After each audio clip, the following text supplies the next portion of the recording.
헝가리 출신 전국 기자인 엘리위젤이라고 하는 사람이 쓴 책 중에 밤이라고 하는 책이 있습니다.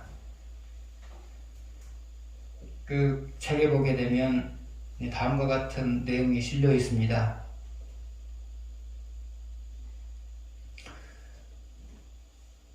(2차) 세계대전 당시에 나치는 600만 명의 유대인들을 학살을 했습니다. 그런데 그 학살하는 데 있어서 주동 인물이 바로 아히히만이라고 하는 사람이었습니다. 아히히만은 전쟁이 끝나자 죗값을 받을 것이 두려워서 잠적을 해버립니다. 그런데 이스라엘의 비밀 경찰들이 남미인 아르헨티나에서 그를 체포를 했습니다. 그래서 아히만은 산골 마을에서, 아르헨티나의 한 산골 마을에서 이름을 바꾼 채로 지내고 있었던 겁니다. 그래서 결국 그는 이제 재판을 받게 되고 사형을 당하게 됩니다. 그가 아무리 숨으려고 했지만 결국은 숨지 못했고요. 그의 죗값을 치르게 된 거죠. 사람은 누구를 막론하고 신문대로 거둡니다. 왜냐하면 신문대로 거두게 하시는 하나님이 신문대로 거두게 만들기 때문에 그렇습니다. 사람은 사람을 피할 수는 있습니다. 그러나 신문대로 거두게 하시는 하나님은 피할 수가 없습니다. 그래서 매 순간순간마다 사람들은 신문대로 거두게 하시는 그 하나님이 나의 삶을 살피고 있다는 것을 늘 염두에 두고 사셔야 합니다.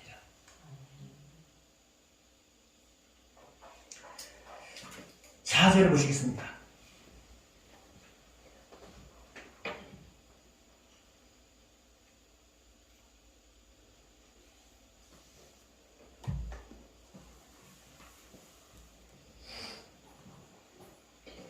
내가 내게 준 내 기업에서 내 손을 뗄 것이며 또 내가 너로 하여금 너의 알지 못하는 땅에서 내 원수를 섬기게 하리니 이는 너희가 내 노를 멸면하게 하여 영원히 타는 불을 일으켰습니다.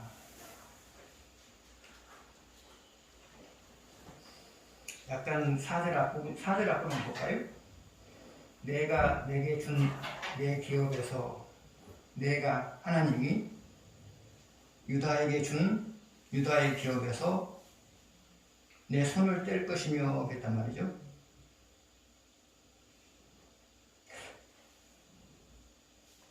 문자적으로는 유다의 손이지만 문맥적으로 보게 되면 유다의 손이라고 보기보다는 하나님의 손이다. 그렇게 여러분이 이해하시면 더 좋을 것 같습니다. 문맥상으로요. 다시 한번 보시죠. 문자적으로는 내가 하나님이 내게 준 유다에게 준 유다의 기업에서 유다의 손을 뗄 것이며 문자적으로는 유다의 손이에요. 그러나 뒷부분까지 연결해서 보게 되면 하나님의 손이다. 그렇게 우리가 생각할 수가 있어요. 그러니까 유다의 손이다. 전체적으로 해석하려면 유다의 손이라기보다는 하나님의 손이다. 그렇게 보는 것이 더 이해하기가 쉬울 것 같아요. 그렇다고 성경이 틀렸단 말은 절대로 아니에요. 그렇게 해석하는 것이 이 4절을 해석하기가 편할 것 같다. 그래서 그렇게 생각을 하자는 거예요. 절대로 성경이 틀렸다는 거 아니에요. 다시 한번 생각합시다. 내가 내게 준 내 기업에서 내 손을 뗄 것이며 그랬어요. 여기서 기업은 가나안 땅이란 말이죠. 내게 두 번째 내게는 유다인이고요. 그 다음에 내게 준 땅, 내게 준 기업이라고 하는 것은 가나안 땅이고요. 가나안 땅이고요. 가나안 땅이고요. 그래서 그 다음은 해석하지 맙시다. 좀 어색하니까, 해석하기 어색하니까 그냥 놔둬버리고요. 여기서 이제 말하고 핵심은 그거예요. 하나님이 유다에게서 손을 떼요. 하나님이 유다에게서 손을 떼버려요. 떼버리는 이유가 뭘까요? 4절 마지막 부분을 보게 되면 유다가 하나님을 진노하게 만들었어요. 하나님이 유다에게서 손을 떼요. 손을 떼요? 손을 뗐다고 하는 것은 무엇을 의미해요? 더 이상 관심을 갖지 않겠다는 거죠. 관심을 갖지 않겠다는 거죠. 여러분 역시도 마찬가지예요. 여러분의 삶이 계속적으로 하나님의 마음을 아프게 만들면 하나님은 어느 순간에 여러분의 삶에서 잠시 동안이라도 손을 떼요. 제가 손을 뗀다는 말을 못한 이유가 뭐냐면 하나님은 영원토록 손을 떼신 분이 아니기 때문에 잠시 동안 손을 뗀다 그렇게 표현을 한 거예요. 하나님이 유다가 하나님을 진노하게 만드니까 하나님이 유다에게서 손을 떼요. 손을 떼요. 그런데 여러분이 오랫동안 하나님의 마음을 분노하게 만들면 하나님도 여러분의 인생 속에서 손을 떼요. 손을 뗀다고 하는 것은 뭐라고 했죠? 더 이상 관심을 갖지 않는다 말이죠. 더 이상 관심을 갖지 않는다 말이죠. 더 이상 관심을 갖지 않는다는 거죠. 다시 말하면 유다의 운명이, 유다의 내일이 어떻게 되든 상관없이, 여러분의 내일이 어떻게 되든 상관없이 하나님이 관심을 더 이상 안 갖는단 말이죠. 그러면 하나님이 유다에 대해서 손을 떼버렸을 때 나타나는 첫 번째 현상은 뭐냐? 경제적으로 어려움을 당해요.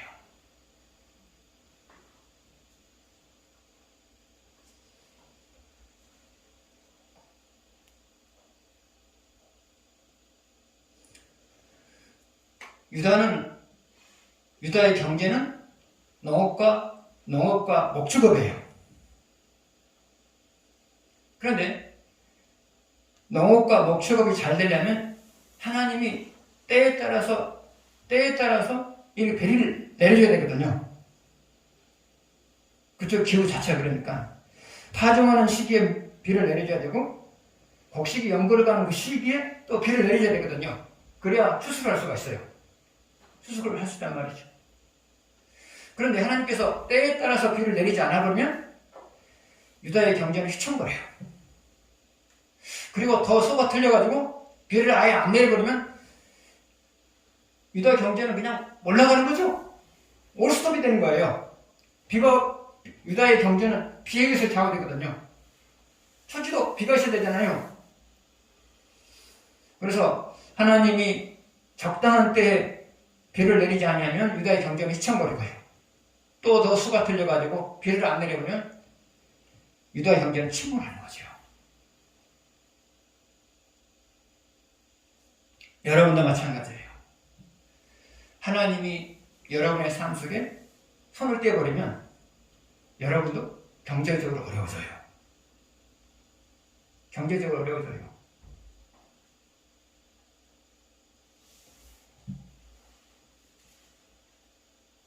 될 수 있는 상황인데 어느 순간에 될 수 없는 상황으로 바뀌어버려요.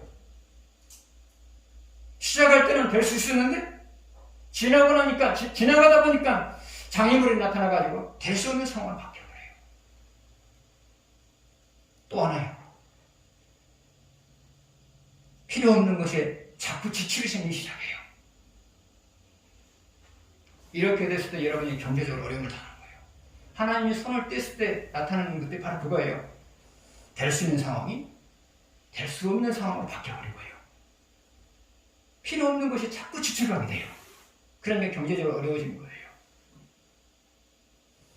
반면에 하나님이 여러분의 삶에 손을 대시면 정반대 현상이 나타나요.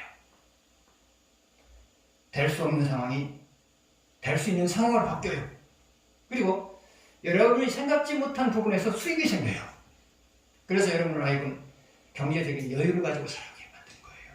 그래서 여러분의 삶이 어려워지느냐 더 나아지냐는 하나님이 여러분의 삶에 손을 떼느냐 손을 대시냐 그것이 문제다 그 말이죠. 두 번째로 하나님이 유다에게서 손을 뗐을 때 나타나는 현상은 뭐냐? 그것은 다른 나라의 지배를 받아요. 다른 나라의 지배를 받아요. 그러면 유다가 다른 나라에 하나님이 손을 뗐을 때 유다가 다른 나라의 지배를 받는 이유가 뭐냐? 첫 번째로는 유다보다 강한 나라가 쳐들어오게 되면 속수무책으로 당하는 거예요. 하나님이 도움이 있을 때는 안 그랬잖아요. 유다보다 힘 있는 나라가 침공해 오게 되면 속수무책으로 당하는 거예요. 그래서 지배를 당하는 것이고요. 두 번째로 유다보다 약한 나라가 쳐들어와도 속수무책으로 당해요. 왜요? 하나님이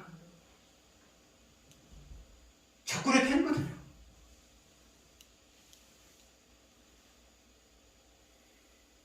여러분, 하나님이 손을 뗐을 때 단순히 돕지 않는 것으로 끝나지 않고요. 하나님은 여러분의 적을 도와버려요. 이게 문제예요, 여러분. 이게 가장 곤란한 거예요. 여러분 역시도 마찬가지예요. 하나님이 여러분의 삶에 손을 떼어버리면 여러분도 지배를 당하면서 살아가요. 그러면 여러분이 지배를 당하는 모습은 뭐냐? 첫 번째로는 여러분이 해결할 수 없는 인생의 문제에 의해서 지배를 당해요. 다시 말하면 이제 집에 끌려다닌단 말이죠. 끌려다닌단 말이죠. 집에 만나는 것은 끌려다닌다는 거죠. 두 번째로는 여러분이 극복할 수 있는 환경의 지배를 받으면서 살아가요. 세 번째로는 여러분보다 힘 있는 사람의 지배를 받으면서 살아가요.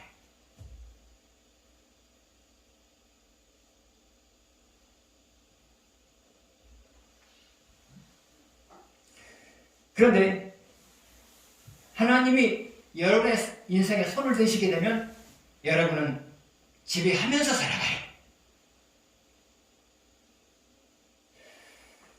하나님이 여러분의 인생에 손을 대주시면 여러분은 여러분이 해결할 수 없는 인생의 문제를 지배하면서 살아가요. 왜요? 하나님이 지배할 수 있는 힘을 주시니까. 다시 말하면 하나님이 이겨낼 수 있는 힘을 주시니까. 두 번째로 하나님이 여러분의 인생에 손을 대시면 여러분이 극복할 수 없는 환경을 지배하면서 살아가요. 왜요? 하나님이 지배할 수 있도록 도우시니까. 하나님이 여러분의 인생에 손을 대시면 여러분은 여러분보다 힘 있는 사람을 지배하면서 살아가요. 왜요? 여러분의 힘이 되어주시니까 하나님이에요. 사람이 인생을 잘 살고 있다고 하는 것은 무엇이냐? 그리고 인생을 행복하게 살 수 있다고 하는 것은 무엇이냐? 모든 것을 지배하면서 살고 있으면 인생을 잘 살고 있는 것이고요. 지배를 당하고 있으면 인생을 잘못 살고 있는 것이고요. 괴로운 것이고요. 그런데 여러분이 모든 것을 지배하느냐 아니면 모든 것에서 지배를 당하느냐는 하나님이 여러분의 삶 속에서 손을 떼시느냐 손을 대시느냐 그것이 문제다 그 말이에요. 그래서 여러분 모든 것을 지배하면서 자신감 있게 인생을 살아가시려면 하나님이 내 삶에 손을 대신 만큼의 삶을 살아가도록 노력하셔야 돼요. 아멘.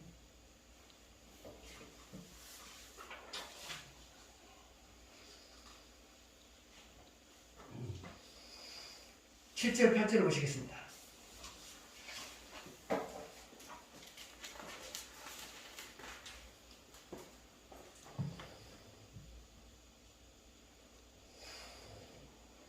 그러나 물은 여호와를 의지하며 여호와를 의뢰하는 그 사람은 복을 받을 것이라. 물가에 심어진 나무가 그 뿌리를 강변에 뻗치고 너희가 손질하도 필요하지 아니하며 그 입이 청청하며 가무는 해도 걱정이 없고 결실이 그치지 아니하는 것 같으리라.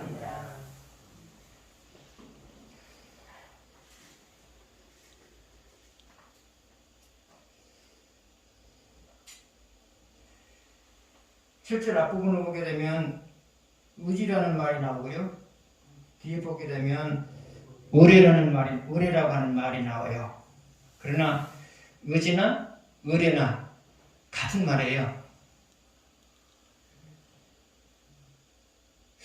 사전을 찾아보니까 사전의 의미도 비슷했어요. 의지라고 하는 것은 뭐냐? 나보다 나은 사람에게 기대는 것. 의지라고 하는 것은 뭐냐? 나보다 나은 사람에게 기대는 것. 의뢰라고 하는 것은 뭐냐? 나보다 힘 있는 사람에게 맡기는 것. 맡기는 것. 이렇게 구분이 되어 있는데도 의미는 같더라고요. 그래서 어른은 편의상 두 낱말을 같이 쓰지 않고요. 의지라는 말만 쓰도록 하겠습니다. 의지라는 말만.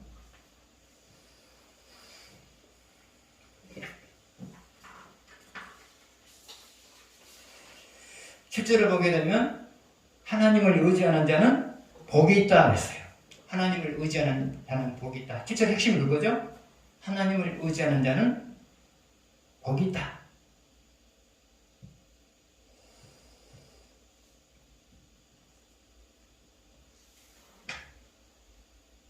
그러면 하나님을 의지하는 자가 복이 있는 이유가 뭘까요? 첫 번째로 하나님을 의지하는 자는 하나님의 마음에 드는 삶을 살려고 노력하기 때문에 그래요. 그러면 하나님을 의지하는 자가 하나님의 마음에 드는 삶을 살아가려고 하는 이유가 뭘까요?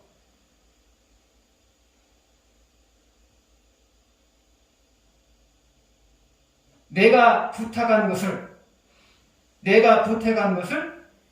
하나님이 들어주시려면 하나님의 마음을 들어야 되잖아요. 내가 하나님께 뭔가를 부탁을 했어요? 그 부탁한 것을 하나님이 들어주려면 내가 하나님 마음에 드는 삶을 살아야 되잖아요. 그래서 하나님을 의지하는 사람은 하나님의 마음에 드는 삶을 살게 되어 있어요. 그런데 하나님은 어떤 이유에서 하나님의 마음에 드는 삶을 살든지 간에 하나님의 마음에 드는 사람은 반드시 복을 주게 되어 있어요. 그건 하나님 만드는 법칙이란 말이죠. 그래서 하나님을 의지하는 사람은 복을 받는 거예요. 두 번째로 하나님을 의지하는 자가 복을 받는 이유가 뭐냐?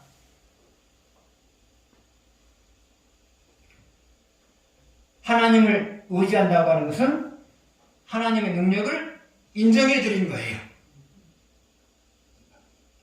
여러분이 하나님을 의지하는 이유가 뭐죠?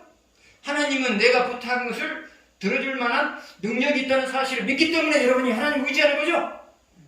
그래서 하나님을 의지한다고 하는 것은 하나님의 능력을 인정해 드리는 행위가 돼요. 그런데 하나님께서는 여러분이 하나님을 믿어준 만큼 그대로 믿어준 만큼 믿어준 대로 되게 하신단 말이죠. 하나님을 믿어준 대로 되게 하신단 말이죠.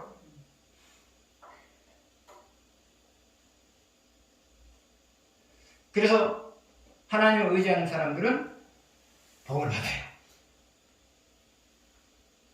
여러분, 믿어준 대로 되는 것이 복이잖아요. 그래서 하나님을 의지하는 사람들은 복을 받아요. 그러면 하나님을 의지하는 자에게 주어지는 복이 무엇이냐? 물론 다양한 복이 있겠죠? 8절에서 말하고 있는 복이 있어요. 8절에서 이제 그 복을 말하고 있거든요. 8절은 뭘까요? 8절을 같이 읽으십시다. 시작. 그는 물가에 심어진 나무가 뿌리를 강변에 뻗치고 저희가 올지라도 두려워하지 아니하며 그 입이 청청하며 가문을 해도 걱정 없고 결실을 그치지 아니하는 것이라. 자, 이 말을 쉽게 간략하게 요약하면 그거래요. 쉽게 간략하면 이렇게 정리할 수 있어요. 물가에 심겨진 나무가 가뭄이 들어도 가뭄과 상관없이 결실을 맺은 것처럼 사람도 될 수 없는 상황에서도 계속해서 형통한다 그 말이죠. 물가에 심겨진 나무가 가뭄과 상관없이 결실을 계속 맺는 것처럼 하나님을 의지한 자는 될 수 없는 상황에서도 계속적으로 형통하면서 살아간다. 이게 그 뜻이에요.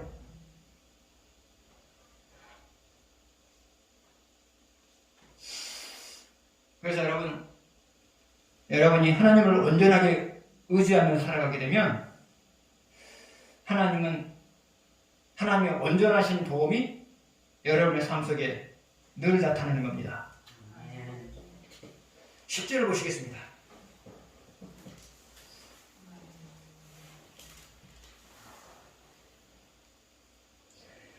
나 여호와는 심장을 살피며 폐부를 시험하고 각각 그 행위와 그의 행실대로 보응하나니. 10절 앞부분을 보게 되면 심장을 살피며 폐부를 시험하고 그랬어요. 심장을 살피며 폐부를 시험하고. 그러면 심장을 살피고 폐부를 시험한다고 하는 것은 무엇을 의미하느냐? 그것은 우리 마음을 살핀다 그 말이죠. 마음의 저변에 숨겨놓은 것까지도 다 살피신단 말이죠. 여러분이 숨기고 싶은 것까지도 다 살피신다는 거죠. 그래서 마음을 살피신다. 그래서 10절은 이렇게 정리할 수 있겠어요. 하나님은 사람의 마음과 행위를 살피신다. 그리고 그것에 따라서 복을 주시기도 하고 징계를 하시기도 하신다. 이게 바로 이제 10절의 핵심이에요.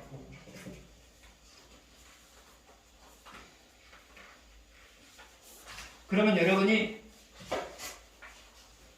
복을 받을 만한, 하나님이 복을 주실 만한 삶을 살아가려면 어떻게 해야 될까요? 그것은 늘 하나님과 바른 관계를 맺고자 하는 노력이 있어야 돼요. 그러면 여러분이 하나님과 바른 관계를 맺고 살아가려면 어떻게 해야 돼요? 하나님과 바른 관계를 맺고 살아가는 것이 쉬운 일은 아니에요.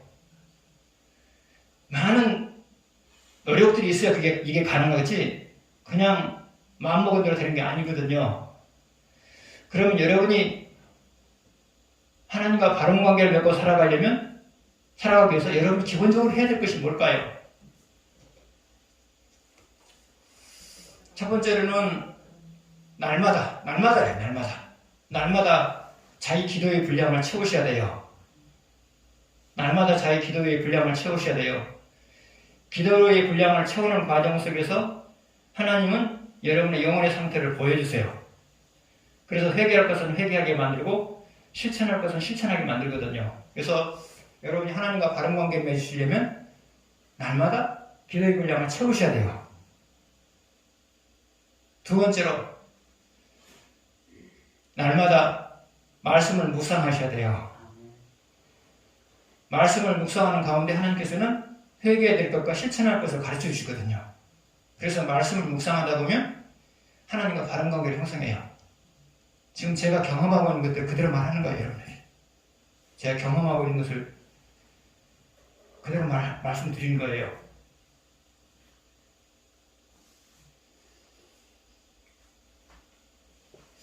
세 번째로는 여러분의 입장에서는 설교를 듣는 시간을 자주 가질수록 좋아요. 설교를 듣는 시간을 자주 가질수록 좋아요. 왜요? 설교는 여러분의 영혼의 상태를 비춰주는 거울이거든요.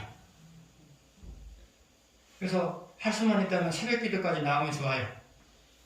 할 수만 있다면 새벽 기도까지 나오면 더 좋죠. 지금 코로나 때문에 여러분이 마음껏 새벽 예배를 못 하시고 그러는데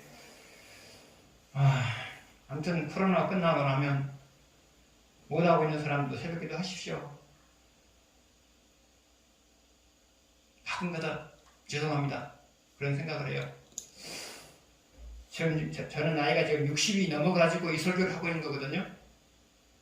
근데 새로운 목사님이 오셔가지고 설교를 하기 시작하면 그 나이의 수준에서 설교를 해요. 그러니까 제가 50대에 설교했던 거하고 지금 60대 때 설교한 거하고는 깊이가 차이가 너무 많아요. 깊이가 너무 차이가 있어요. 그래서 될 수 있으면 제가 은퇴하기 전에 우리 교인들이 저 설교를 많이 들었으면 좋겠다. 저 설교를 많이 들었으면 좋겠다. 그런 욕심이 있어요. 왜냐하면 새로 오신 목사님은 아무래도 한 40대일 거잖아요. 근데 40대 목사의 설교하고 60대 목사의 설교하고는 다를 수밖에 없죠. 벌써 인생 경험이 많은데요. 그래서 여러분은 지금 뭐랄까 제가 나이가 들었기 때문에 40대 목사나 50대 목사보다 더 좋은 설교를 들은 거예요. 제 생각은 그래요. 이제 60대 때 설교한 것이 가장 좋은 설교가 아니겠느냐. 저는 그런 생각을 해요. 인생 경험도 많이 했고 하나님 경험도 많이 했잖아요. 그리고 덜 경험한 사람 설교하고 많이 경험한 사람 설교하고 같을 수가 없잖아요. 그래서 저는 이제 여러분에 대한 욕심이 있어요. 은퇴하기 전에 여러분이 제 설교 좀 많이 들었으면 좋겠다. 물론 하나님 은혜 주셔야만 여러분이 은혜 끼친 것은 그거는 변함이 없는 철칙이에요. 물론 저도 은혜 받기 위해서 은혜를 받을 만한 설교를 하기 위해서 노력을 하겠죠. 그래서 저는 개인적으로 그런 욕심이 있습니다. 여러분이 제가 은퇴하기 전에 저 설교를 많이 들었으면 좋겠다. 물론 하나님이 저에게 은혜를 준다는 전제하에서 하나님이 저에게 은혜를 준다는 전제하에서요. 그래서 목사의 설교를 자주 듣는 게 좋아요. 세 번째는 하나님과 바른 관계를 형성하며 살아가시려면 목사의 설교를 자주 들을수록 좋아요. 여러분의 영혼의 상태를 다 비춰주잖아요. 목사의 설교는. 네 번째로 여러분이 받은 말씀대로 살아가려면 어떻게 되느냐. 하나님과 바른 관계를 형성하기 위해서 여러분 해야 될 일이 뭐냐. 그것은 여러분의 마음의 상태나 삶에 되어져가는 모습에 대해서 민감하게 반응하셔야 돼요. 민감하게 반응하셔야 돼요.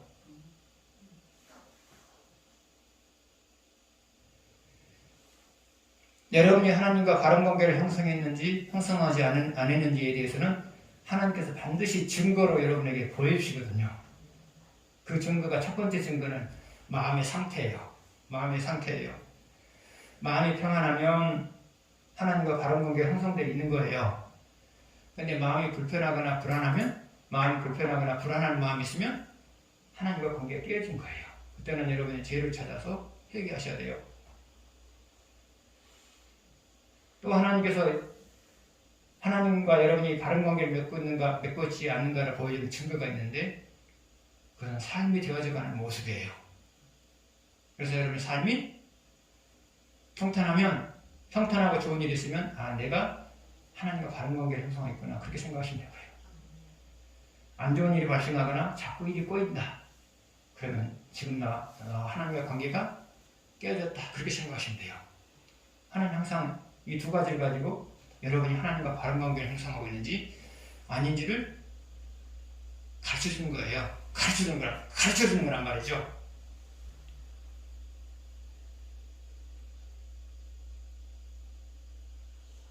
그래서 민감하셔야 돼요. 말씀에 대해서도 민감하셔야 되지만 여러분의 마음의 상태나 여러분의 삶에 되어져가는 모습에 대해서도 민감하셔야 돼요. 그래서 지금 회개하라고 하는 것인지 잘 살아가고 있다고 말해주는 것인지 이것을 잘 구분하셔야 돼요. 이래야 신앙생활 되는 거예요. 첫 번째에서 세 번째도 중요하지만 신앙생활하는 데 있어서는 네 번째가 제일 중요해요. 네 번째가요.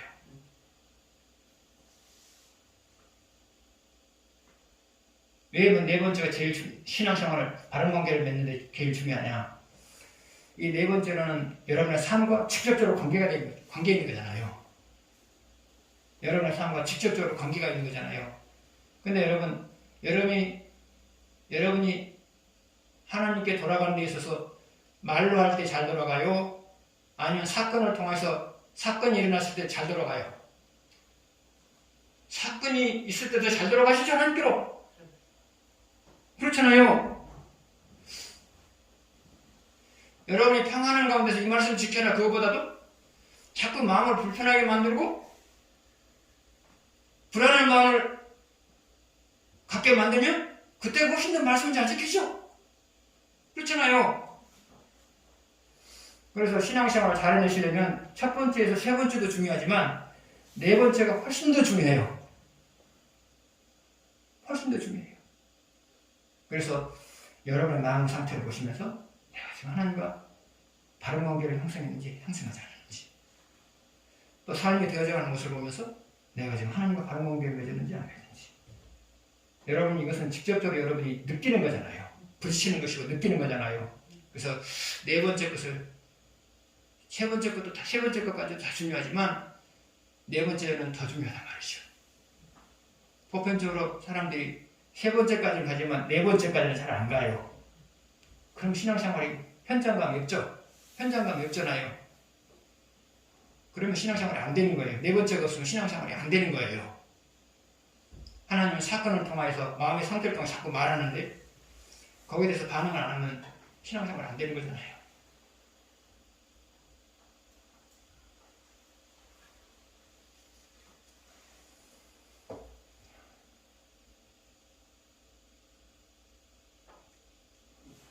신앙생활을 하나님과 바른 관계를 형성하게 되면 사람은 하나님을 섬기는 자로서 누려야 될 것들을 다 누리면서 살아가는 거예요. 다 누리면서 살아가는 거예요. 그런데 여러분이 지금 연세에 그것을 누리지 못하고 있다면 많이 후회하셔야 돼요. 내가 과거에 왜 그렇게 신앙생활을 했던가. 이제 서울에 있었던 권사님들이 참 많아. 서울에 힘들게 있었던 권사님들이 참 많았잖아요. 근데 연세 드시는 권사님들이 하는 말이 항상 그래요. 내가 젊었을 때 더 신앙생활을 열심히 했더라면 더 많은 것을 느끼고 누리면서 살아갔을 텐데, 그런 말씀들을 참 많이 하셨어요. 그런데 이제부터 시작해도 안 늦어요. 하나님과 바른 관계를 맺는 것 절대로 저절로 되는 거 아니에요. 많은 노력이 필요해요. 그러나 하나님과 바른 관계를 맺고자 하는 노력을 계속해야 돼요. 이것은 우리 행복과 직결되는 것이거든요. 이제 오늘 이 말씀을 듣고 여기에다 비중을 두고 살지 않는 사람은 나중에 많이 후회할 거예요. 지금 8시 한 10분쯤 됐습니까? 한 10분 됐나요?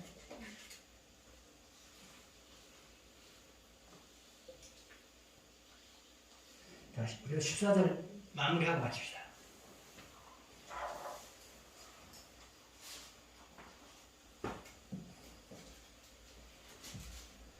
시사를 같이 보겠습니다. 여호와여, 주는 나의 찬송이시오니 나를 고치소서. 그리하시면 내가 낫겠나이다. 나를 구하소서. 그리하시면 내가 구원을 얻으리이다. 자, 14절 앞부분을 보게 되면 여호와여, 주는 나의 찬송이시오니, 여호와여, 주는 나의 찬송이시오니 그랬어요. 여호와여, 주는 나의 찬송이시오니. 하나님은 나의 찬송입니다. 하나님은 나의 찬송입니다. 하나님은 나의 찬송입니다. 그럼 하나님은 나의 찬송이라고 하는 말의 의미는 뭘까요? 하나님은 나로 하여금 찬송할 수 있는 이유를 만들어주신 분입니다. 이게 그 말이에요. 하나님은 나의 찬송이오니, 이 말은 하나님은 나에게 찬송할 수 있는 이유를 만들어주신 분입니다. 그 뜻이에요. 하나님은 여러분에게 찬송할 수 있는 이유를 만들어주신 분이에요. 자, 이러면 안 다가올 수 있어요? 바꿔 말하면 하나님은 여러분에게 감사할 수 있는 이유를 만들어주신 분이에요. 이게 바로 하나님은 나의 찬송이오니 그 말입니다. 말이죠. 그러면 우리가 하나님을 늘 찬송해야 될 이유가 뭘까요? 그러면 하나님이 우리에게 찬송할 수 있는 이유를 주시는데 그 이유라고 하는 것은 뭘까요? 어렵게 생각할 거 없어요? 이런 경험하는 이야기고 아는 이야기인데 그냥 제가 정리만 해드리는 거예요. 첫 번째는 내가 해결할 수 없는 고민거리를 해결해 주신 분이기 때문이에요. 내가 해결할 수 없는 고민거리를 해결해 주신 분이기 때문이에요. 해결해 주시기 때문이에요. 두 번째로 내가 성취할 수 없는 일을 성취하게 만들어 주시니까요.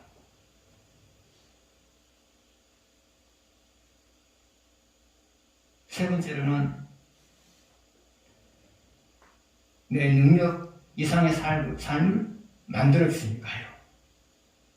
네 번째로는 어떤 상황에서도 나에게 희망을 주시기 때문이죠. 이 정도면 되겠죠. 하나님은 여러분과 저에게 찬송할 수 있는 이유, 바꿔 말하면 감사할 수 있는 이유를 제공하신 분이 바로 하나님이세요. 그래서 인간은 하나님을 떠나서 자기 인생에 대해 말할 수가 없고요. 하나님을 떠나서 자기 인생을 생각할 수가 없어요. 하나님이 쏙 빠지면, 하나님이 빠져버리면 인생이 안 돼요.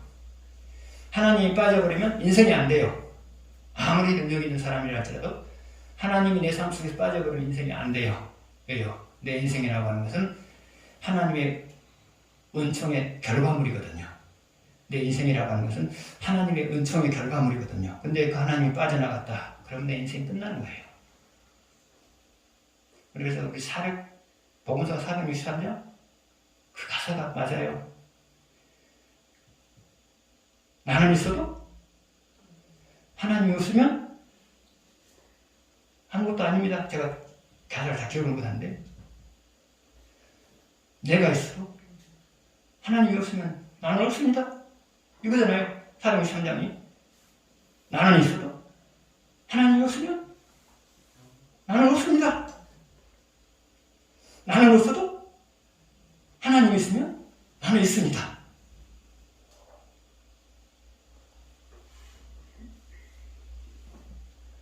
인생은 하나님에 의해서 만들어진 거고요. 그런데 그 하나님이 빠져나가면 만들어진 인생은 해체되는 거고요.